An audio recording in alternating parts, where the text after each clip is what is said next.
Welcome back. You are tuned in to Trader Station. My pleasure to have with us here today Neil Strauss, the book author of Emergency. This book will save your life. Neil, welcome to Traders Nation. How are you today? Hey, thanks for having me on. Good, good. Terrorist attacks, natural disasters, domestic crackdowns, economic collapse, riots, wars, disease, starvation. What can we do when it all hits the fan if it all hits at once? Yeah, seriously, man. Just sit on the roof with a bottle of beer and your girlfriend. Bottle of beer, girlfriend, and probably a Bible, too, for that matter. All right? Yeah, exactly. If you got religion in you. Neil, I tell you what, crazy times that we're in right now, and I know you wrote this book from experience into surviving out there. Is it possible to be self-sufficient and survive without the system? Yeah, absolutely. I mean, that's what I tried to do, because when you're looking at by the way, that noise in the background, if you're hearing this, my goats, speaking of self-sufficiency. Nice.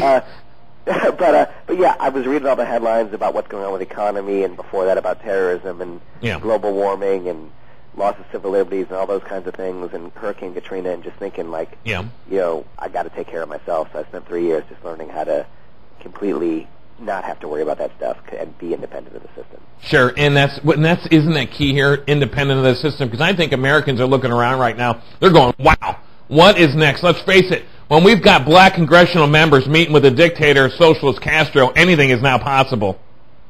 Your thoughts? Yeah, and that's exactly it. And who wants to be dependent on, you know, decisions that someone else is making that you don't necessarily approve of, or guys, you know, creating these funds and absconding with everybody's money, and that's exactly what it's about, is being like, okay, I don't have to take part in this. All right, so we need to really limit being at the risk, really, Neil, at the mercy of not only of others, but also of the government, correct?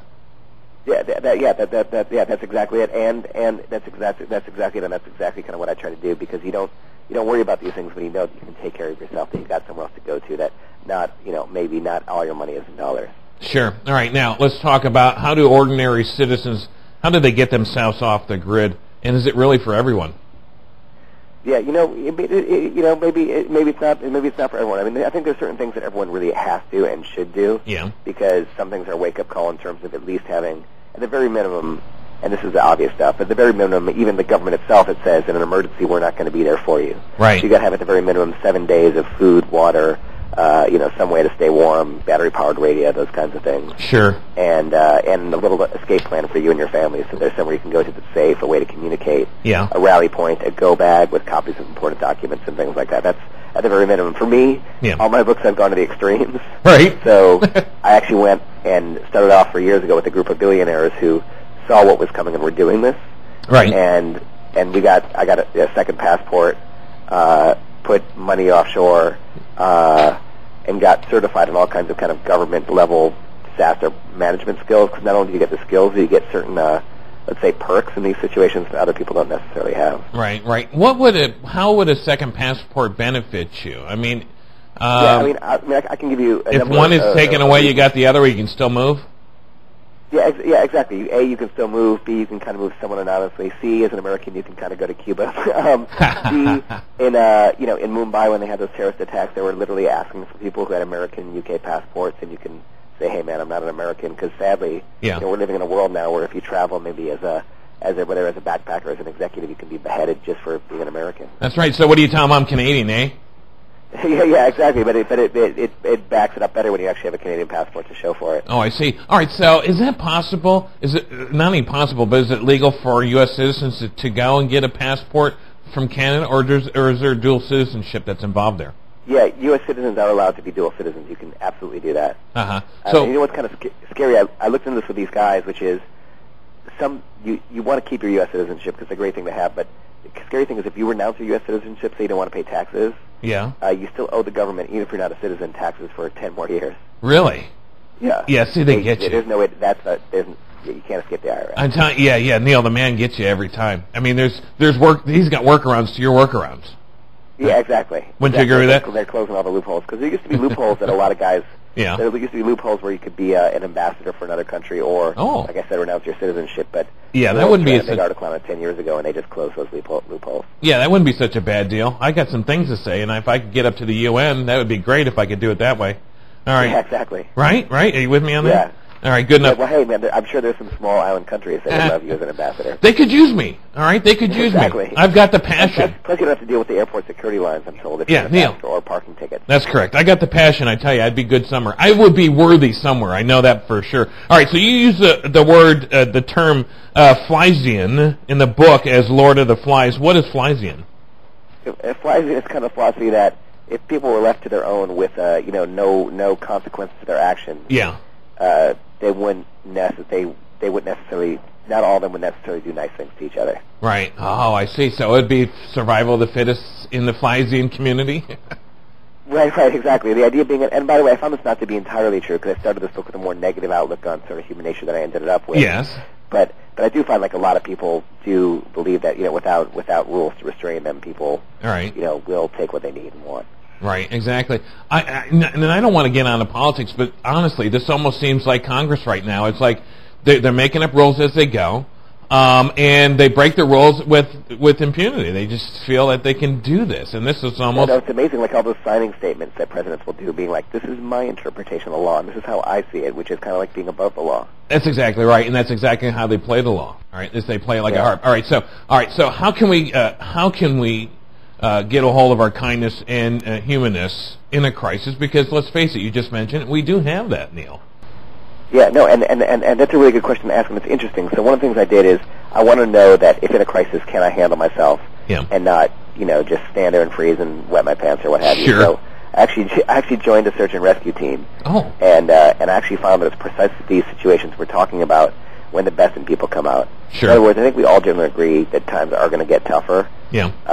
And those tend to be the time to get to know your neighbors when people develop a sense of community. Sure. And I think the worst that we were talking about earlier, the Flysian worst, only happens when resources one needs to survive are scarce and there's competition for them. Otherwise, I've seen, because I went down to work on the big train disaster here when those two trains crashed into each other in California. Yes. And I saw people, really, really chipping in to help each other. Well, that's good. I mean, that's when the community comes together. Because that's, again, we get that herd mentality. We got to come together as a herd, or we're going to perish. All right? Yeah, exactly. And it's true. You survive together. One of the biggest survival skills you can have is that sense of community, because you can't be that, Mad Max or Will Smith in that movie. What was that vampire, end of the world, apocalyptic movie? Yeah, which one is that? That's, what is the name of it? That one. Yeah, that one. Everyone knows, and they're going to call in and tell you what it is. Yeah. But, I Am Legend. I Am Legend is what it is. Yeah, and even he dies at the end. You can't do it alone. You need team, you need neighbors, you need resources and connections. All right, let me ask you, do you think this book is catering to the fear-based culture? Well, it's funny, it's interesting because, the book I began from a place of fear. Yeah. And the book is more about getting over the fears and spreading them, because what most of us fear is the unknown, and we fret about the stuff we're talking about. We're facing an uncertain future. We don't know what's going to happen. Right. And the idea, really the message of the book is not to react to the things you read, but to understand them, and to take, as I did, you take these worst-case scenarios, you learn about them, you take them to the extreme. Right. And then you get over your anxiety. So for me, it was more like a more adventurous Prozac than anything else. That's right. Earlier on you mentioned about getting out there in survival in the wilderness. That's one thing. But there are people like me and a lot of people I know. We're trapped in the city. How do you survive in a city? That's an awesome question, because it's true. I did learn that. I live in the city as well. And there's an amazing class, a company called On Point Tactical. It's called Urban Escape and Evasion. Mm-hmm. And, I'll give you a quote from the teacher, which was, once you learn lockpicking, the world is your oyster. Nice. And they teach lockpicking. They taught car hot wiring. They taught, for one of our exams, they put me in a trunk, handcuffed, and I kind of rode over these bumps, and I had to escape. It really is. Obviously, you got out, but was it difficult? We got less than a minute. No, it's the coolest class you'll ever take, and you'll probably end up as a juvenile delinquent if you do it. I love it. Neil, where can we get a copy of Emergency? This book will save your life. Probably, wherever fine books are sold. Absolutely. Barnes & Noble, Amazon.com. Support the guy in the local bookstore. He needs your assistance, too. He'd love to sell you a copy of Emergency. Neil, thanks for being with us today, okay? All right, thanks for having me on. You're more than welcome. Neil Strauss, folks, book author of Emergency. This book will save your life. Ton of information that literally could save your life someday. Get a copy today. Probably the best book you ever buy or need, at least in the future here in the United States. We'll be right back. Stay tuned.